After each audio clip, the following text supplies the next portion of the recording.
جی دوستو، میں ہوں عبدالباسط اور آپ دیکھ رہے ہیں کلائڈوسکوپ۔ گزشتہ شب کراچی میں پی ٹی آئی کا ایک اور بہت بڑا جلسہ، ہزاروں کی تعداد میں وہاں لوگ موجود تھے، اور عمران خان صاحب نے ایز یوزول بڑی جوشیلی تقریر بھی کی اور بڑا چارج کراؤڈ تھا۔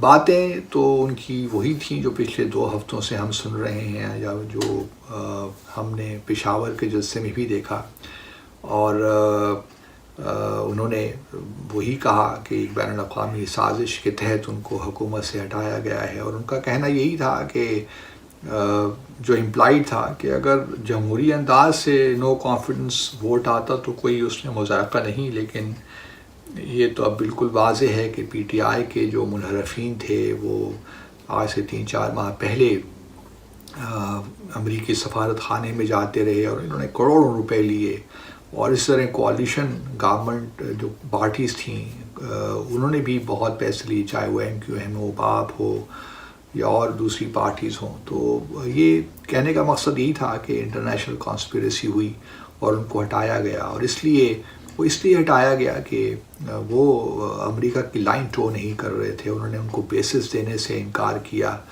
پھر انہوں نے روس کا وزٹ کیا۔ اب یہ بھی بحث چل پڑی ہے کہ آیا بیسز امریکہ نے مانگے کہ نہیں مانگے۔ میں تو پہلے دن سے یہی کہہ رہا ہوں کہ امریکہ نے ہم سے، یہ مذاکرات چل رہے تھے بیسز کے حوالے سے، اور مجھے بھی معلوم ہے کہ بیسز کے متعلق نیگوسیشنز ہو رہے تھے، لیکن امریکہ کو اصل جو پرابلم تھا وہ یہ نہیں تھا کہ بیسز نہیں دیے۔ ان کا جو اصل پرابلم، اور جو 7 مارچ کو ڈسپلیجر بھی جو کنوے کیا گیا تھا، وہ یہی تھا کہ آپ یہ پبلک میں کیوں اس قسم کی باتیں کرتے ہیں، آپ جو پاکستان کی پبلک اوپینین ہے اس کو US کے خلاف کیوں کرتے ہیں، کیونکہ کوئی ریاست یہ نہیں چاہتی، یا کہ جو پبلک اوپینین کی کوشش ہوتی ہے کہ پبلک اوپینین کو فیوریبل کرے۔ تو ان کا بنیادی جو معاملہ یہی تھا۔ اب کانسپریسی تھی، سازش تھی، نہیں تھی، کیونکہ عمران خان نے جلسے سے یہ بھی پوچھا کہ مداخلت تھی کہ سازش تھی، تو لوگوں نے بڑے زور سے کہا کہ سازش تھی۔ اب یہ اگر سازش ہے تو میں ایک عام آدمی، ایک عام پاکستانی، مجھے تو نہیں معلوم کہ آیا پی ٹی آئی کے لوگ امریکی سفارت خانے میں گئے، میں نے تو وہ مراسلہ بھی نہیں پڑھا، اور مجھے کیا معلوم کہ اس مراسلے میں کیا ہے۔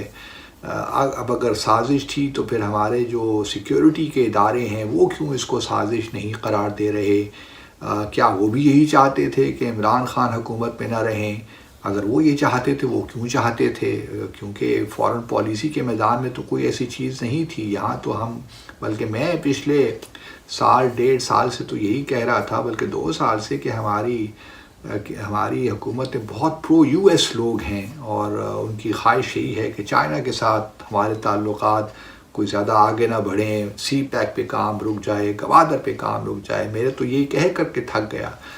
تو پھر ہمارے سیکیورٹی اداروں کو بھی کوئی ایسی، میرا نہیں خیال کہ اگر ان کو کچھ معلومات ہیں تو وہ سامنے لے کر آئیں، لیکن DGISPR نے تو بڑے واضح طور پہ کہہ دیا کہ کوئی سازش نہیں تھی۔ مداخلت کو اب آپ کس طرح ایکسپلین کرتے ہیں، وہ میں نے پچھلی ولاگ میں تھوڑا بہت اس پہ کوشش کی ہے ایکسپلین کرنے کی، لیکن اب بنیادی سوال اب یہی پیدا ہوتا ہے کہ آگے کس طرح ہم نے آگے بڑھنا ہے، کیونکہ عمران خان صاحب تو اب اسی نیریٹو کو آگے لے کر چلیں گے، اور اگر کوئی مثبت جواب نہیں آیا، الیکشن کی جانب کوئی اعلانات نہیں ہوئے، تو پھر آبویسلی وہ دھرنے کی طرف بھی جا سکتے ہیں۔ اب دھرنا کتنا عرصہ کا ہوگا یہ بھی کہنا بہت مشکل ہے۔ دوسری طرف شہباز شریف صاحب جو ہیں پرائم منسٹر ہمارے نئے، وہ ان کی خواہش یہ ہوگی کہ یہ اسمبلیاں اپنا پورا کریں اور وہ کچھ ڈیلیور کریں، کچھ مہنگائی میں کمی کر لیں، کچھ افیکٹو گورنمنٹ پرووائڈ کر دیں، یوں محسوس ہو کہ ایک افیکٹو گورنمنٹ ان پلیس ہے، اور خارجہ امور میں بھی سب کے ساتھ چلیں تاکہ محسوس ہو کہ پاکستان ایک جو بھی ہمارے مسائل ہیں وہ ختم ہو گئے ہیں اور ہم آگے موو کر رہے ہیں۔ اور پھر یہ بھی ہے کہ وہ اب پرائم منسٹر جو ہیں کچھ عرصے میں شاید سعودی عرب کا بھی دورہ کرنے جا رہے ہیں، ہم عمرہ بھی کریں گے، تو ایک لحاظ سے وہ یہی دنیا کو بتانا چاہتے ہیں کہ اب معاملات ٹھیک ہیں، لیکن دوسری طرف جو ہے عمران خان کی یہی کوشش ہوگی کہ اس پریشر کو نہ صرف سسٹین کریں بلکہ مزید بڑھائیں تاکہ الیکشن کی طرف معاملات جائیں۔ اب الیکشن کی طرف معاملات تو الیکشن مجھے نہیں لگتا کہ یہ حکومت جو ہے جلدی میں ہے الیکشن کروانے، کیونکہ ان کی خواہش یہ بھی ہوگی کہ نواز شریف صاحب واپس آئیں اور ان کے خلاف جو پہلے کنوکشن ہے اس کو اوور ٹرن کیا جائے کسی طریقے سے.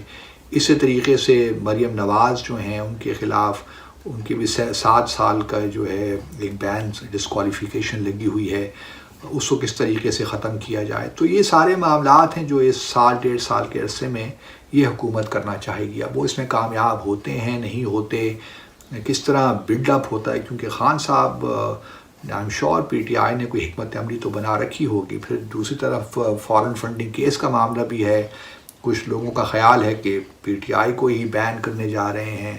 مجھے ذرا مشکل لگتا ہے، لیکن اگر پی ٹی آئی کو بین کر لیں گے تو کسی اور نام سے پارٹی بن جائے گی، تو وہ بھی کوئی حل نہیں ہے چیزوں کا. حل تو سچی بات تو یہ ہے کہ حل تو یہی ہے کہ الیکشنز ہو جائیں، لیکن الیکشنز کب ہوں یہ امپورٹنٹ بات ہے.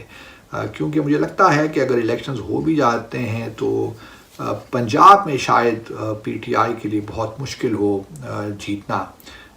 پی ٹی آئی میں شاید پی ایم ایل این ہی ریٹین کرے، اس طرح سندھ میں پیپلز پارٹی اور خیبر پختونخوا میں جو ہے وہ پی ٹی آئی. تو پھر وہی ہے. یہ مجھے لگتا نہیں ہے کہ یہ نیریٹو جو ہے یہ خان صاحب کو 2/3 میجورٹی دلوانے والا ہے، جہاں تک میری اسیسمنٹ ہے. آئی مے بی رانگ. تو اس وجہ سے شاید وہ اور یہ بھی امپورٹنٹ ہے پی ٹی آئی کے لیے، عمران خان کے لیے، اگر بہت زیادہ دیر ہو جاتی ہے، لیٹ سے اسمبلی اپنا وقت پورا کر لیں 8 جو ہے اگلے سال تک، تو پھر شاید یہ حکومت ڈیلیور بھی کر پائے. ہو نوز، مہنگائی کم کر لے اور کچھ جو ہمارے مسائل ہیں، اکنامک ایشوز ہیں، ان پہ قابو پا لے.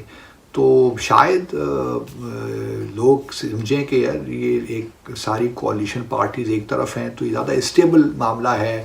اور چونکہ پیپلز پارٹی کی کوشش یہ ہے کہ جو کانسٹیٹیوشنل عہدے ہیں وہ ان کے پاس ہو جائیں، مثال کے طور پر صدارت ان کو مل جائے، اسپیکرشپ تو ویسے ہی ان کو مل گئی ہے.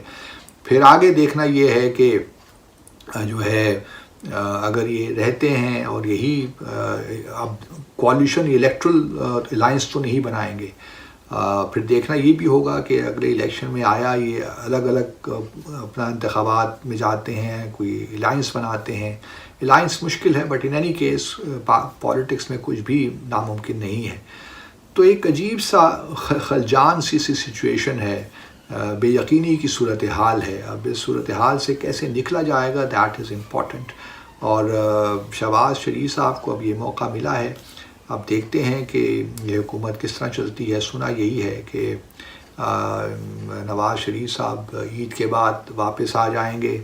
اب کچھ لوگوں کو یہ ہضم نہیں ہو رہا کہ کس طرح یہ ممکن ہے کہ یہ وہ لوگ جو کنوکٹ ہیں، جنہوں نے جو کرپشن میں جن کے نیب میں کیسز چل رہے ہیں، تو یہ لوگ پھر حکمرانی ان کے پاس ہیں. اور پی ٹی آئی کے لوگوں کا یہ کہنا بھی کسی حد تک وجہ ہے کہ ان کی پراپرٹیز باہر ہیں، ایسٹس باہر ہیں. تو یہ کس طرح ممکن ہے کہ یہ ایک پاکستان کو انڈیپینڈنٹ فارن پالیسی دے سکیں. اب معاملہ فارن پالیسی پہ آ کے رک گیا ہے. لیکن ایک انٹرسٹنگ ہے، لیکن دلچسپ ہونے کے ساتھ ساتھ بڑی سم بھی ہے یہ سچویشن. تو بس اللہ اپنا کرم کرے.